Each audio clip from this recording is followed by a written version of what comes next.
right, folks, we got a Scorpio new moon next week, and it's either going to be like the Super Bowl for extreme inner emotional transformation and like ascension, maybe into a different spiritual dimension, or like the most spectacular emotional crash out ever, right? We're just going to like throw the table completely over on some shit in our life. So that's kind of exciting. This is an especially poignant moment for water signs, for the fixed signs, especially for folks that have any kind of planets in that kind of 23 to 29 degree range. Now, generally, Scorpio moons, they're not always the easiest. Our emotional state kind of bobs between intense extremes. Like we have these intense desires, but we also really feel the jagged edges of our fears. We're a little more emotionally intolerant of things in our life that are unsettled and we can't control. A little bit more emotionally sensitive. We're a little more defensive. We're just appreciating a lot of things that we've kind of ignored. In a lot of ways, we're really carrying the emotional weight of this year. And it can be really powerful to kind of finally feel feelings or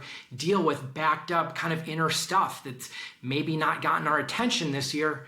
But at the same time, it can be exhausting. It's like a wet blanket. We're like trapped under this bus and we just want to move forward. We have Mars in Sagittarius, just wants to go, baby. It's kind of tired of all the moping. Now, if we can kind of stay present despite all of that, this can be a really powerful new moon, one where we can really kind of alchemize all this stuff that's happened. And despite all the things, right, not being where we want to be, whatever, dealing with kind of the gnarly emotions of a Scorpio moon, we're challenged to try and step into the higher order of it, to use that stuff as fuel, to transform, to let go, to trust, to kind of shed an inner skin, a new vision for our life that's going to precede the external stuff that comes after. Now, there's also some extra electricity because Uranus, which is slid back into Taurus, is opposing this new moon, which adds a flavor of unpredictability, contrarianism, a greater intolerance for not having control or feeling oppressed. So you want to be mindful of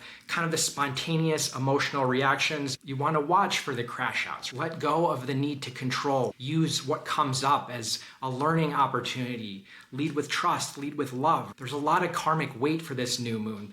Being in the Grand Trine, emotional transformations and reorientations can be supported by Jupiter and Saturn and Neptune. And Uranus can kind of jolt that powerful new emotional insight. But if we act rashly and destructively, that weight can also keep us back down, wallowing in sort of an emotional state that we may not really like.